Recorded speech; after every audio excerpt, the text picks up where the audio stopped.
al principio, primero no tenemos nada que temer.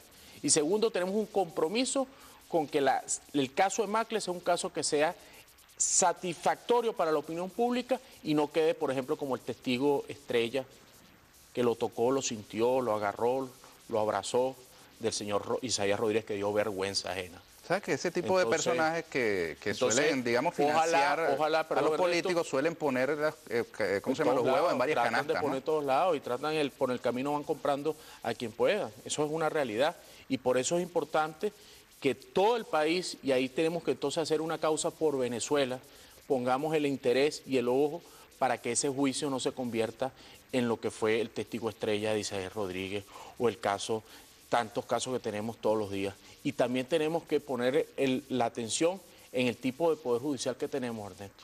Yo soy diputado de Petare. A mí todos los días me consigo personas y me dicen, tengo a mi hijo preso por tal cosa, él es inocente.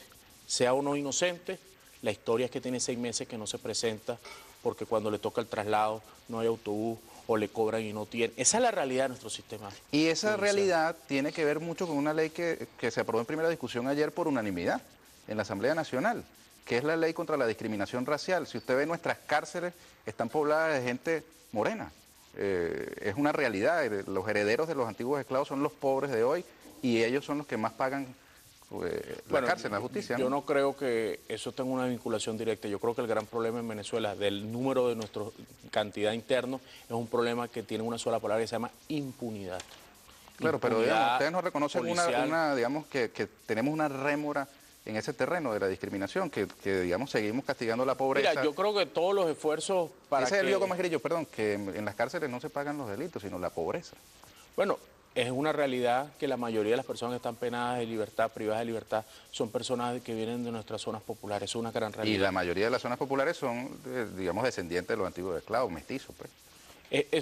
Sí, es una realidad, pero no por ser negro estás metido en una cárcel. Eso tampoco. Pero hay unos estereotipos que funcionan desde existía, la calle. No recuerdo cuando estudié criminología, había un tipo del estilo del delincuente que estaba asociado Lombroso, ese mismo, que tenía y bueno, y esas son teorías superadas en el pasado, pero eso existió. Y nosotros todos los esfuerzos que podamos hacer, en nuestro caso como diputados, para evitar ese tipo de discriminaciones tenemos que hacerlas. Ahora, venir a decir que en Venezuela hay un problema central de discriminación, yo creo que tampoco es cierto. Vamos a trabajar. Bueno, habría que estar en la piel de los discriminados para saberlo, ¿no? Bueno, sí, el mejor ejemplo de discriminación es Aristóbulo, ahí está sentado. Pero bueno, en general, en líneas generales, a la gente que tiene, digamos, afrodescendencia, que es afrodescendiente, le cuesta más que... Yo creo que la mayor discriminación en Venezuela está en el acceso a las oportunidades, la oportunidad del empleo, la oportunidad de la seguridad, la oportunidad de la salud, y ahí es donde los gobiernos tienen que trabajar más. Yo creo que el carácter étnico de la persona puede ser para algunas personas incómodo. Evidentemente eso es racismo y discriminación y lo tenemos que atacar y por eso ese instrumento. Creo que el problema principal de Venezuela de la discriminación es la discriminación social, es la discriminación de las oportunidades. Ayer Aristóbulo precisamente hacía mención al tratamiento de los medios de comunicación respecto de los afrodescendientes, pues decía que cuando vino acá Mugabe le pusieron en Globovisión los sonidos de un mono dormido y tal, y Aristóbulo lo llaman mono también. ¿Usted observa ese fenómeno también? Yo te repito, yo no creo que haya una cultura de discriminación racial en Venezuela, no creo que sea un problema verdaderamente que divida a la sociedad. Sin embargo, bienvenida a la ley, como tú lo dijiste, lo aprobamos por unanimidad, porque creo que todos los esfuerzos que podemos hacer para minimizar ese tipo de actitudes tienen que hacerse. Mire, en líneas Pero generales, la discriminación tiene que hacerse en todos lados, porque así como es malo discriminar al que es negro, tampoco es bueno discriminar al que tiene los ojos azules o los tiene verdes. No, por y eso supuesto. a veces ocurre. Por supuesto. Y ahí está Jordani, por ejemplo, para desmentirlo, ¿no? Por eso es importante. Pero ¿tú crees que sientes que la gente de ojos azules tiene Yo he oído discursos oficiales, discriminan a los ricos, a los catires, a los blancos. Entonces, vamos a trabajar para todos por igual. Pero ¿y cómo se explica, por ejemplo, el caso de Jordani, qué sé yo, y todo? Cuando quiera nos ponemos a ver hemerotecas, videos de discursos oficiales. Pero siente que realmente hay una cosa así racial, digamos, desde el gobierno hacia los blancos. Cháchara que no ayuda a avanzar en el país, unirnos. Sí lo hay. Entonces, esta ley de discriminación no se inscribe en eso. Contra la discriminación, no, precisamente es un instrumento para que eso ocurra, pero vamos a cumplirla todos. Vamos a trabajar en función de eso. En líneas generales, ¿cómo se han sentido ustedes con Soto Rojas al frente de la Asamblea? Ayer lo tuvimos aquí, hablaba, yo vi la digamos, entrevista ayer. ajá, ¿qué tal? Mire, ¿Qué yo tal Soto? te puedo decir con toda honestidad y no tengo ningún problema en decirlo público, porque uno tiene que decir en público lo que también en privado dice. Yo creo Por cierto, que tiene los ojos verdes. yo creo que Soto Rojas es una persona que tiene una condición especial sobre muchos de los que estamos allí, que es que tiene la experiencia personal de la violencia, el de haber combatido, haber sido una persona que venga de las filas de guerrilla, sabe el valor de la paz y de la violencia.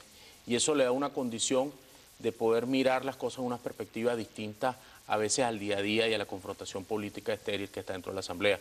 Evidentemente representa a la mayoría que está allí, pero sí creo que en estos tiempos, en estos 4 meses y medio que llevamos en la Asamblea Nacional, ha demostrado tener la oportunidad de, a veces al país le hacía falta un presidente de la Asamblea Nacional para tanto una bancada para la otra.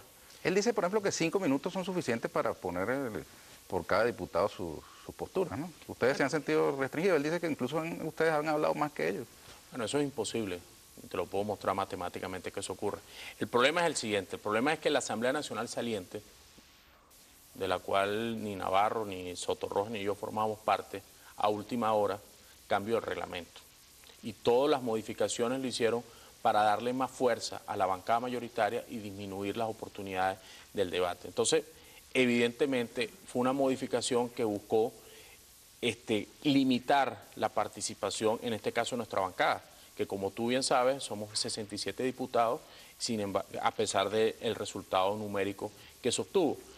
Ese es el reglamento que estamos. Nosotros hicimos una propuesta muy clara, que es volvamos al reglamento del año 2005, en el reglamento en donde convivió gobierno y oposición, inclusive el reglamento en donde convivió esa Asamblea Nacional monocolor que duró 5 años. Y ellos, por supuesto, tienen un control. Ayer, por ejemplo, piden la votación nominal, no la hacen, después se echan para adelante, se echan para atrás. Y la verdad es que yo creo que el problema no son ni 5 ni 10 minutos. El problema es cómo nosotros le damos majestad y le damos institucionalidad a una instancia tan importante para el país como es la Asamblea Nacional, que durante 5 años se metió en sí misma, hablaba consigo misma y que ahorita es un reflejo muy importante para algo, Ernesto. El hecho que el país nos vea a diputados de un color político y a otro conviviendo, conversando, trabajando y reuniéndonos es un mensaje que en este país caemos todos. Y ese es el valor más importante que para mí tiene en este momento la Asamblea Nacional. Demostrar que a pesar de nuestras diferencias políticas, cabemos en el mismo techo y podemos convivir. Con esa regla de juego, ustedes están, digamos, allí haciendo todo lo posible por hacerse sentir como oposición en el Parlamento, como ocurre en los parlamentos del mundo. Ahora, ¿todos los huevos de la oposición están en la canasta de la institucionalidad o siguen teniendo un pie en la vía insurreccional, en el golpe, la guarimba, el paro, esas experiencias que vivimos hace muy poco y que dejan aquella enseñanza popular según la cual el que es picado de culebra cuando ve un bejuco brinca? Entonces hay gente que dice, caramba, estos son los mismos del golpe, del paro, la guarimba. Eso nos pasa a todos también. Todos tenemos algunas aprensiones sobre el otro bando, ¿no? Y lo importante en el caso nuestro es que el país creo que ha visto con mucha claridad, Ernesto, cómo de una oposición desarticulada, contradictoria, de distintas oposiciones, nosotros hemos podido construir un volante político de la conducción de la alternativa democrática.